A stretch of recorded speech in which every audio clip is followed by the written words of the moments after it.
in last class we discussed about the ways according to the ancient text before the conception, during the antenatal period and postnatal period. From first 3 months or in the first trimester, लघु शीतल द्रव आहार and mainly milk products और दुग्ध, क्योंकि उस समय nausea vomiting etcetera symptoms आते हैं. And later on they continuously go keep on adding पृथक पर्णी and balya drugs and gosur to increase diuretic action, and further inclusion of basti योनि पिचू कि वो वात का अनुलोमन करे, उस प्रेगनेंसी के प्रोसीजर को और स्मूदन अप करे. एंड लोकल टैम्पन्स आर यूज्ड कि वो सर्वाइकल एरिया को भी नरिश करे और उसको हेल्दी बनाए, और अगर कुछ लोकल इन्फेक्शंस है तो वो भी सॉर्ट आउट हो जाए और एक स्मूथ डिलीवरी हो, और साथ ही साथ ओवरऑल डेवलपमेंट ऑफ फीटस. तो इस एम को लेते हुए वो पूरा एक रिजिमेंट प्रोटोकॉल बना हुआ है. एंड पहले के टाइम पे चीजें ऑर्गेनिक मिलती थी, तो जो एक्स्ट्रा सप्लीमेंट्स अभी की हमारी डाइट एंड लाइफस्टाइल ऐसी है कि एक्स्ट्रा सप्लीमेंट्स देने की जरूरत हो रही है. बट अगर इन चीजों को नेचुरल वे में जो आपको एक जिनकी जो प्रोडक्ट्स आप ले रहे हो, सपोज मिल्क ही यूज हो रहा है, तो वो मिल्क का सोर्स ऐसा है कि उसकी जो भी मिल्क की न्यूट्रिशनल रिक्वायरमेंट्स है उसमें, मतलब कि वो कंप्लीट हो, ऐसा ना हो कि वो मिक्स्ड हो या कंटामिनेटेड हो. तो वो चीजें अगर आपको सही मिलेंगी और आप इस रिजीम को फॉलो करेंगे, तो in rare of the cases you need to require extra supplements, mostly it is fulfilled. But as per the government protocol you have to provide those folic acids, then iron and calcium, each as per indications. हाँ, आप उसको आप replace कर सकते हो कि Ayurvedic form of like मंडूर भस्म या पुनर्नवा मंडूर देते हुए कि डायूरेटिक एक्शन रहेगा साथ में, और इडिमा वगैरह अगर ऐसा है, और या फिर आप कैल्शियम में आपको ब्लोटिंग वगैरह होती है तो आमदुधा रस, शंख भस्म, इस तरह के एडिशंस एडिट कर सकते हो उसमें. तो आपकी कैल्शियम की रिक्वायरमेंट्स भी पूरी होंगी, आयरन की रिक्वायरमेंट्स भी पूरी होंगी, और साथ ही साथ उसके जो एडिशनल सिम्टम्स हो रहे हैं उसके अकॉर्डिंग आप ड्रग ऑफ चॉइस रखते, क्योंकि आयुर्वेद में ये नहीं है कि कैल्शियम मतलब कि सिर्फ कैल्शियम ही आपका बढ़ेगा, नहीं. हमारे फॉर्मुलेशंस ऐसी हैं कि उसके और भी एक्शंस हैं, लाइक अगर कामधुधा रस देते हैं या शंख देते हैं तो कैल्शियम के साथ साथ एसिडिटी की प्रॉब्लम में भी वो कहीं ना कहीं इफेक्टिव होगा. एंड सिमिलरली मंडूर के कई कॉम्बिनेशंस ऐसे हैं, लाइक पुनर्नवा मंडूर है, तो अगर पीडलीडीमा एंड इस तरह के वाटर रिटेंशन के कुछ चांसेस लग रहे हैं, तो वो भी साथ में सॉर्ट आउट होंगे. तो इसी रिजीम से चलते हुए आप के टेक्स्ट जो बता रहे हैं उसका हेल्प लेते हुए डाइट एंड लाइफस्टाइल में, और साथ ही आप जो एंटीनेटल योग है, प्राणायाम है, एंड बेसिक काउंसलिंग करते थे, उस प्रेगनेंसी को कंटिन्यू करने की एडवाइस दे सकते हैं. And in later months 8th and 9th में बस्ती, 8th में जनरली अभी करंट सिनेरियो में लेट 8th मंथ में आप दे सकते हैं. अर्ली में क्योंकि वो ओज का भी डिफिकल्ट पीरियड रहता है, तो कई बार प्रैक्टिशनर्स उसको अवॉइड भी करते हैं, क्योंकि और चरक सुश्रुत में दोनों में ही अलग अलग इंडिकेशंस है कि हमें दो तरफ से अगर एक इंडिकेशन कॉमन मिलता है तो फिर कॉन्फिडेंस आता है, बट दो टेक्स्ट में थोड़ा डिफरेंस है. तो लेट 8 मंथ्स या 9th मंथ से आप उसको बस्ती देते हुए वात का अनुलोमन भी होता जाएगा. हाँ, अगर कुछ प्रॉब्लम है तो आप पहले कर सकते हैं, अदरवाइज लेट 8 मंथ्स या 9th मंथ से बस्ती देते हुए एंड फर्दर यूनिपिचू और इस तरह की चीजें यूज करते हुए उसकी प्रेगनेंसी को और भी easy and smooth and happy and healthy आप बना सकते हैं. एंड अलॉन्ग विद दैट हमारी इनफर्टिलिटी से रिलेटेड जो क्लास हुई थी उसके कुछ अप्रोक्सीमेटली तो वो कंप्लीट हो गया था, कुछ पोर्शन आई थिंक कंप्लीट नहीं था, तो वो कंप्लीट कर लेते हैं. एंड अगर आपको कुछ किसी को भी प्रॉब्लम है तो यू मे आस्क. सो वंध्यत्व और इनफर्टिलिटी, तो इसमें कॉमन इनफर्टिलिटी का कंसेप्ट लिया है. जैसे मॉडर्न में भी प्राइमरी एंड सेकेंडरी इनफर्टिलिटी लेते हैं. जैसे primary is not being pregnant any time, and women in whom there is hindrance of any kind of normal process of conception is bandhya. और 1 year unprotected sex के बाद भी अगर if she doesn't conceive, then it comes under the infertility. Or and if it is for first time that never being pregnant, then primary infertility. और अगर second मतलब एक baby या दो बेबी है उसके बाद कंसीव करने की कोशिश कर रही है, and if not pregnant then secondary infertility. और आयुर्वेद में भी वैसे ही नॉमेनक्लेचर्स अलग अलग है, कान पंद्या and all that. And in Ayurveda वो repeated abortions and stillbirth को भी प्रेगनेंसी सॉरी बंध्यत्व के ही कैटेगरी में लिया गया है। और ये 4 फैक्टर्स आर इम्पोर्टेंट। ऋतु क्षेत्र अंबु बीजना, अगर किसी आप फर्टाइल सैंड के बारे में, आप जिस तरह से खेती या उपज के बारे में बात करें कि प्रॉपर सीजन में अगर बीज बोएंगे उसका प्रॉपर लैंड होगा, फर्टाइल लैंड होगा, सही समय पे अम्बू या पानी देंगे और बीज अच्छे बोएंगे तो वो फसल भी अच्छी होगी। Similarly we are made from nature, तो ऐसे ही रूल्स ह्यूमंस के लिए भी हैं कि ऋतु goes for the proliferative phase, सही समय पे क्वाइटस हो, एंड क्षेत्र जो योनि मार्ग है वो कंप्लीट हो, हेल्दी हो, एंड साथ में अम्बू दैट मेटाबॉलिक प्रोडक्ट्स ग्लाइकोजन और other nutritional requirements along with the hormones you may take in that वो अप्रोप्रिएट हो, और साथ ही साथ ओवम एंड स्पर्म हेल्दी हो and of good quality, then it results in good progeny. ये हमने डिस्कस किया था मेंस्ट्रुअल साइकिल में, that day 8 to 16 better to say, 19 a bit late, but हाँ अगर साइकिल लॉन्ग टर्म की है तो वी गो फॉर द 19। कि अगर मेंस्ट्रुएशन का फर्स्ट डे, जिस दिन पीरियड्स आए या मेंस्ट्रुएशन, उसको डे 1 लेते हैं, तो up to 6 to 7 days short cycle पे अप्रोक्सीमेटली 7th 8 day से फर्टाइल पीरियड मान सकते हैं। और ये मॉडर्न का सिनेरियो है, आयुर्वेद में कहा गया है कि 4th डे के बाद से to start coitus for conceiving. तो मेंस्ट्रुअल साइकिल के according 8 to 16 days are fertile period, and before and after that are infertile period। And ये प्रोसेस तुम जानते हो, ओवरी से ओवम रिलीज होते हैं एंड स्पर्म और यहाँ फैलोपियन ट्यूब में फर्टिलाइजेशन होता है, एंड लेटर ऑन इम्प्लांटेशन होता है आफ्टर अ वीक। ये सारी चीजें हम लोग प्रीवियस क्लासेस में देख चुके हैं, so I am not explaining these things. अगर किसी को कोई प्रॉब्लम होगी तो आप पुरानी क्लासेस देख सकते हैं, आप पूछ सकते हैं। तो कारण क्या हो सकते हैं इनफर्टिलिटी के? ऋतु क्षेत्र अंबु बीज में से कहीं कुछ प्रॉब्लम है वो तो होगी ही, साथ ही साथ आर्तव दृष्टि, it goes under the bees, various uni व्यापक दैट गोज अंडर द, मतलब ये जो भी प्रॉब्लम्स है इन्हीं, ये ब्रॉड स्पेक्ट्रम है उसके चारों के अंदर ही आएंगे। किसी भी तरीके की यूनि व्यापक दैट गोज अंडर द क्षेत्र बेसिकली, और किसी और में भी आ सकते हैं। यूनि अर्श अगेन गोज टू द क्षेत्र। आर्तव वह स्रोतो वेद हो गया कि फेलोपियन ट्यूब में कहीं कुछ ब्लॉकेज या कॉम्प्लिकेशंस आ गए, that again goes to the क्षेत्र। अति बाला अति वृद्धा या क्रोनिक डिजीज है, पेशेंट जो है कि बिफोर मेनार्के और पोस्ट मेनोपॉजल फेज में नहीं हो सकता है ऋतु, इसको भी ऋतु में ले सकते हैं, या कोई क्रोनिक डिजीज होगी तो ये भी क्षेत्र में है कि वो उसका एंटायर एरिया ही जो है वो डिजीज्ड है। मानसिक अभिताप, शोक इत्यादि की psychological factor is very important. सामान्य गर्भजननम, ये एक means top reasons for any of the things, चाहे वो आपकी डिजीज से रिलेटेड हो या हेल्दी लाइफस्टाइल से रिलेटेड हो। तो आचार्यों ने एक शॉर्ट दिया कि मतलब बेस्ट उसमें क्या है। तो कंसीव करने के लिए common say that is healthy mental status and happy mental status is very important.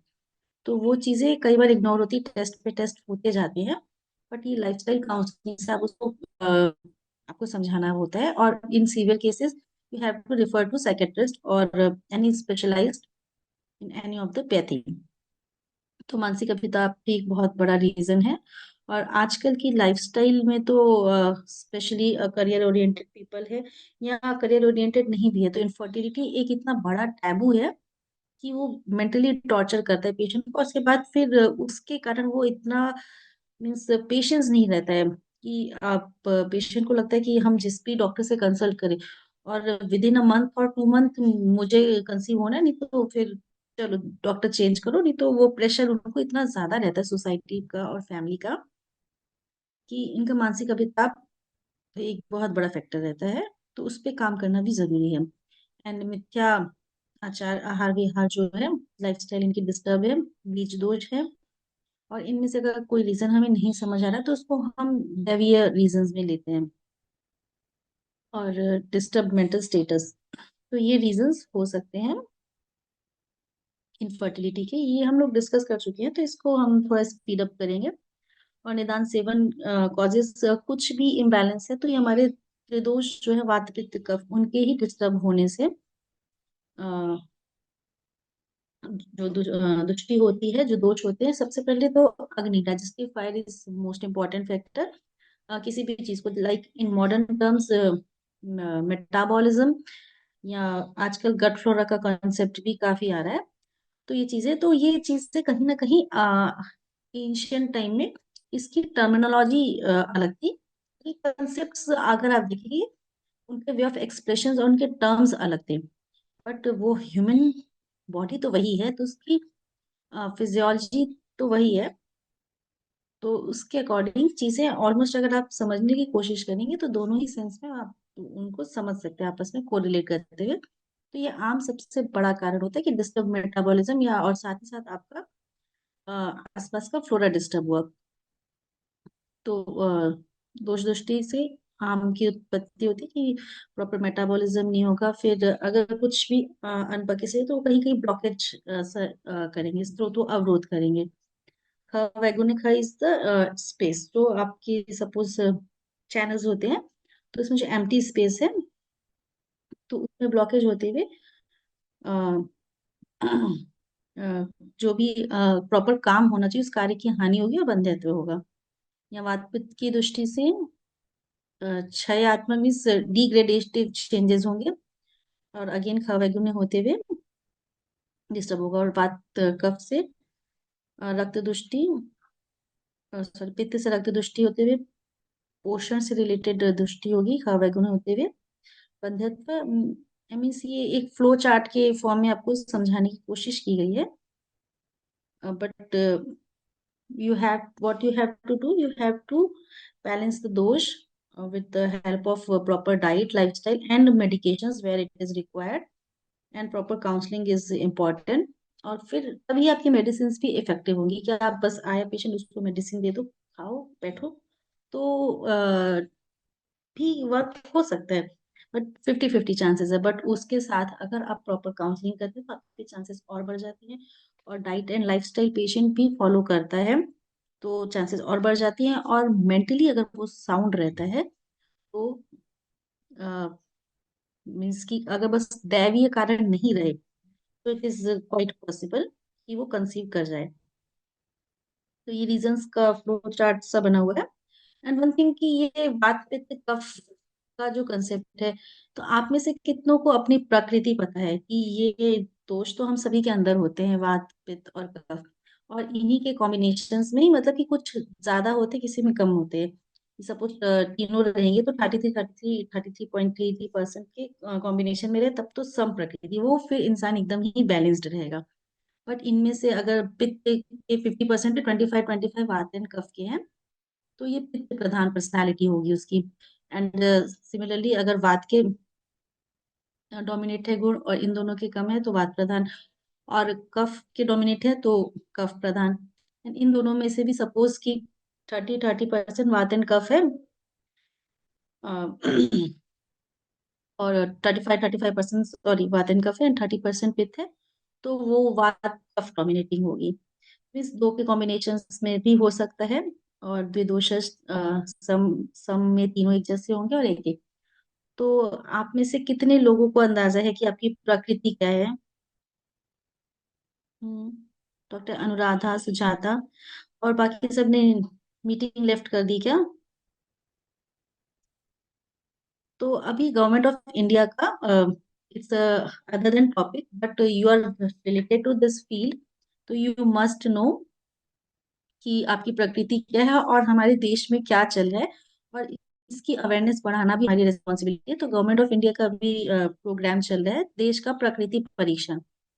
तो आप लोगों ने अगर अपनी प्रकृति का आइडिया तो होगा ही, बट एक इसके साथ ही सर्टिफिकेट भी मिल रहा है, गवर्नमेंट ऑफ इंडिया जनरेट कर रही है, और उनका वो फिर लॉन्ग टर्म में आगे वो डेटा जो कलेक्ट होगा कि क्या प्रकृति है और किस एरिया की, किस जोन की क्या प्रकृति है, तो वो आगे काफी सारे रिसर्च में, एनालिसिस में, और ये प्रमोशन जाएगा इंटरनेशनल ब्रॉड लेवल पे। तो प्लीज डू पार्टिसिपेट। आपके आसपास में अगर कोई भी आयुष डिपार्टमेंट से रिलेटेड है फ्रेटर्निटी में, जो इस गवर्नमेंट ऑफ इंडिया के वॉलेंटियर्स हैं, तो उनके थ्रू अपना प्रकृति परीक्षण करवाइए। यहाँ आप चाहिए तो आई एम ऑल्सो वॉलेंटियर, तो आई कैन ऑल्सो हेल्प यू। उसमें एक प्रकृति ऐप डाउनलोड करना है, PRAKRUTHI, और उसमें अपनी बेसिक डिटेल्स बन के फिर जो वॉलेंटियर्स है वो आगे आपको हेल्प करके आपका फॉर्म फिलअप करेंगे। आप उसमें क्वेश्चन बने हुए हैं 20 क्वेश्चन के, और उनके भी सब पार्ट्स हैं। तो उस क्वेश्चन को फिल करके उसमें आपकी डाइट, लाइफस्टाइल, नेचर, इससे रिलेटेड ही चीजें हैं, तो उस क्वेश्चन के थ्रू आपकी प्रकृति बताई जाएगी। So do participate in this program and know your प्रकृति, एंड आप दूसरों को भी ये मैसेज स्प्रेड करिए। और वन थिंग मोर, कि ये 26 नवंबर से प्रोग्राम स्टार्ट हुआ है, and 25 December, that is tomorrow, it's the last day. 1 month का प्रोग्राम था ये, संविधान दिवस 26 नवंबर से हमारे अटल बिहारी वाजपेयी जी की जन्मतिथि 25 दिसंबर तक ये चल रहा था। तो लास्ट डे और day, few hours of today left, तो जिसको भी प्रकृति परीक्षण कराना हो, नियर बाय वॉलेंटियर से आप हेल्प ले सकते हैं, और I I can also help you. तो टाइप्स ऑफ बंध्यत्व ये हमने बात की कि इसमें बंध्यत्व में इनफर्टिलिटी के साथ साथ अबॉर्शंस को भी लिया जाता है। तो बंध्या जो chromosomal disorder, you can say, कि ये कंसीव कर ही नहीं सकती, अप्रजा, जिन्होंने कंसीव नहीं किया, सुप्रजा, जिनकी बहुत अच्छी प्रोजेनी है। और हारित ने 6 टाइप की बंध्या बताई है। काक बंध्या की एक बेबी तो है, सेकंड टाइम में उसको प्रॉब्लम आ रही है। अनपत्या, जिनको कोई भी बेबी नहीं, प्राइमरी इनफर्टिलिटी, गर्भस्रावी, रिपीटेड अबॉर्शंस हो जाते हैं, एंड सिफिलिस एक्सेट्रा। ये सारे इन्वेस्टिगेशंस भी कराना जरूरी है।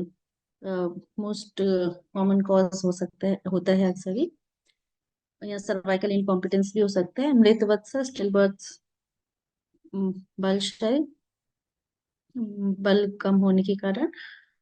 तो इसमें आप बल में आप मेटाबॉलिक डिसऑर्डर्स की तरफ भी एक बार ध्यान देना जरूरी है। एंड अनएक्सप्लेन, दैट इज दैव्यपाश्रय, जैसे कि हमने देखा था उसमें। और बंध्यत्व को इधर पुत्रग्नि, वामिनी, शंडी, सूक्ष्म की योनि व्यापद में आते हैं, तो इनसे भी कोरिलेट कर सकते हैं, अचर इन प्रस्तुत, sorry.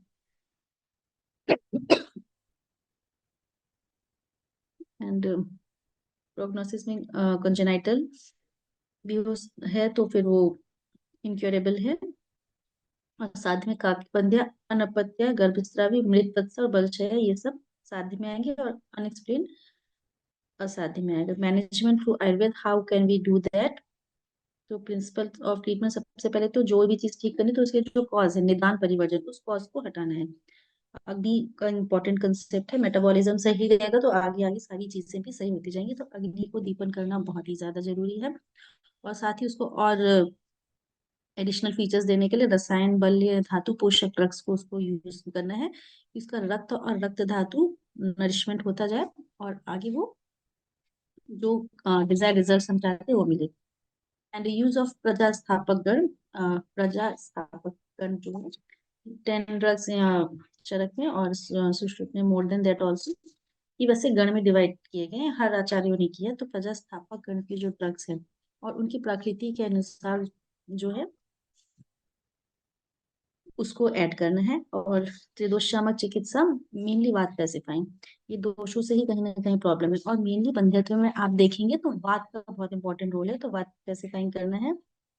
And treatment of responsible cause like योनि व्यापदा अगर कोई है तो उसकी चिकित्सा करना है। शुक्र दोष, मेल के स्पर्म या सीमेन रिलेटेड कोई प्रॉब्लम है तो वहाँ ट्रीटमेंट करना है। या ओवम रिलेटेड आंतरदृष्टि है तो उसको ध्यान देना है। और स्नेहन करना बहुत जरूरी हो जाता है मोस्ट ऑफ द टाइम, कि उसकी जो अ, आर्तव के फैक्टर्स हैं वो स्नेहन से और अच्छे means development is more good. And स्वेदन पंचकर्मा में एज पर रिक्वायरमेंट उसको दिया जाएगा। बट नस is also very good role along with the वस्ती और काउंसलिंग फॉर सोमनस्य जन की नॉर्मल मेंटल स्टेटस हो जाए। And I am going fast to this की दिस स्लाइड्स की ये हमने लास्ट क्लास में डिस्कस किया था। और कई सारे फॉर्मुलेशंस टेक्स्ट में है, लाइक गृहित, शतावरी गृहित, काश्मीर आदि गृहित, शतावरी गृहित, फल गृहित, और किस रेफरेंस से है वो सब दिया हुआ है नाम साथ में, लाइक अष्टांग से, संग्रह से, फल गृहित एंड शतावरी गृहित, शीत कल्याण गृहित, प्रियंगवादी तैल, लाक्षमण रिष्ट, फल कल्याण गृहित, सोम गृहित, महारासना आदि योग एंड शतावरी चूर्ण। अगर हम ओवेरियन, अगर हमें रीजंस दिख रहे हैं कि अ, अपने ओव्यूलेशन साइकिल उसकी देखी, एनोवुलेटरी ओलिगो ओव्यूलेशन है तो अशोक का, शतावरी, दशमूल, कुमारी, गुगुलू, हरमल, ये सब देंगे कि ओव्यूलेशन अच्छा हो। साथ ही साथ चंद्रप्रभा वटी, वो योगराज गुगुलू, अशोकारिष्ट और दशमूलारिष्ट ऐड करने से में अच्छा रिस्पॉन्स आएगा। और पीसीओएस है तो उस या पीसीओडी है तो कांचना गुगुलू और लता करेंज वरुण, इन प्रोडक्ट्स को ऐड करने के लिए। और इनके कॉम्बिनेशन कांचना गुगुलू, आरोग्य वर्धिनी वटी, पुनर्नवा आदि गुगुलू नाम से आपको मार्केट में मिल जाएंगे। तो as per history, as per दोष आप उसको प्रिस्क्राइब करेंगे। और एनओव्यूलेटरी साइकिल है तो पुष्प धनवा रस ओव्यूलेशन के लिए काफी अच्छा है। और अगर एएमएच की तरफ भी फीमेल जा रही है, एल्डरली है, तो पुष्प धनवा रस, अश्वगंधा, शतावरी ऐड करते हुए अच्छा रिस्पॉन्स मिल जाते हैं। और एचपीओ एक्सिस एक्टिवेट करने के लिए नस and specially for by the Mahanarayan तेल mentioned in Yog Tarangini in Vatarok Prakaran in the form of Nasya and Uttarbasti for failure or to conceive is supposed to be the one of the effective therapy in this field. तो 4 से 8 बूंद महानारायण तेल की administration करना है each nostril में for the 7 days for 2 consecutive cycles after cessation of bleeding की bleeding time में नहीं देना है। जब ब्लीडिंग मेंस्ट्रुअल ब्लीडिंग बंद हो जाएगी तो इसके बाद फॉर द 7 days की ये ओव्यूलेशन को और प्रमोट करेगा एचपीओ एक्सिस। और जब ओव्यूलेशन का टाइम हो गया, फॉलिकुलर फेज खत्म हो गई ऐसा एक्सपेक्ट करेंगे, तो फिर नसेम को बंद करना है। तो मेंस्ट्रुएशन के बाद 7 days यही इंडिकेशन है कि ओव्यूलेशन को वो प्रमोट करे। And probable mode of action क्या होगा नस्य का, कि नस्य ऑफ ल्यूकवार्म महानारायण तेल, इट में स्टिमुलेट ऑल्फैक्टरी नर्व्स। और इससे क्या होता है, लिम्बिक सिस्टम, हाइपोथैलेमस, ये स्टिमुलेट होता है। And by that stimulation of gonadotropin releasing hormones and that may regularize the pulsatile secretion of gonadotropin releasing hormone, and it may result in proper gonadotropin secretion and it favors the conception। कि hypothalamus से हो तो फिर वो pituitary को, उसके डीएनआरएच release होगा तो पिट्यूटरी को आगे स्टिमुलेट करेगा to release FH and LSH, FSH and LH at a proper time, and that further stimulates ovaries for the secretion of estrogen and progesterone। तो फाइटोएस्ट्रोजेनिक प्रॉपर्टीज है महानारायण तेल की, और ये न्यूरोपेप्टाइड एक्टिविटी को रेगुलेट करती है और इससे कंसेप्शन को फेवर करती है। एंड ओवुलेशन के टाइम कि वो फॉलिकल्स डेवलप तो हो रहे हैं बट वो रप्चर नहीं हो रहे, तो इसके लिए चित्रकादि वटी एंड मुस्तक चूर्ण को आप ट्राई कर सकते हैं। एंड साथ ही साथ हिंगवाष्टक चूर्ण, या for the first menstrual cycle के टाइम पे फॉर फॉलिकुलर फेज तक आप रजत प्रवर्तनी वटी भी ऐड कर सकते हैं। एंड चित्रकादि वटी, और ओव्यूलेशन का टाइम जहाँ आपको लगेगा गया तो उसके बाद रजत प्रवर्तनी आपको बंद कर देना है। क्योंकि फिर एलएच का काम है। तो चित्रकादिवटी, मुस्तक चूर्ण और ट्यूबल फैक्टर कुछ है, ट्यूबल ब्लॉकेज है तो उत्तर बस्ती इज बेस्ट फॉर दैट। पैशार तेल, लहसुन तेल, धनवंतरी, वो एस्ट्रिजेंट इफेक्ट रहता है तो वो क्लींजिंग करता है। And for the oral medications, चिगरू गुगुलू, योगराज गुगुलू, एंड ड्रग्स, एकल औषधि लाइक गुडुची, कुटकी, पुनर्नवा एंड दशमूला रिस्ट हैव गुड रोल्स। और लो एएमएच की 1 नैनोग्राम पर एमएल तक है then it is normal, and 0.7 to 0.9 is below normal, और 0.3 to 0.6 then it is matter of concern कि you have to take care for that, and 0.3 के नीचे तो वेरी लो। तो इसके लिए बलि बृहण चिकित्सा रसायन, शतावरी और गोघृत देंगे साथ में, और अश्वगंधा शीतपक। शतावरी अश्वगंधा के काफी अच्छे रोल्स हैं, और जैसे पहले हमने इसकी भी बात की थी, सुकुमार घृत, धात्रा आदि घृत, महानारायण तेल, योग बस। तो बस्ती क्या करेगी, वो स्टिमुलेट करेगी जो भी बचे हुए है उनको आगे ओव्यूलेशन के लिए। And uterine factors to improve endometrial thickness and endometrium quality. तो फलगृत एंडोमेट्रियम की अगर कुछ प्रॉब्लम है तो फलगृत अश्वगंधा घृत वाला तेल से उत्तरबस्ती देंगे। एंड ओरल शतावरी अशोका बला 10 to 12 mm तक तो ऑप्टिमल है। और ये इस तरह से, ये ट्राई लेमिलर अपीयरेंस है, ये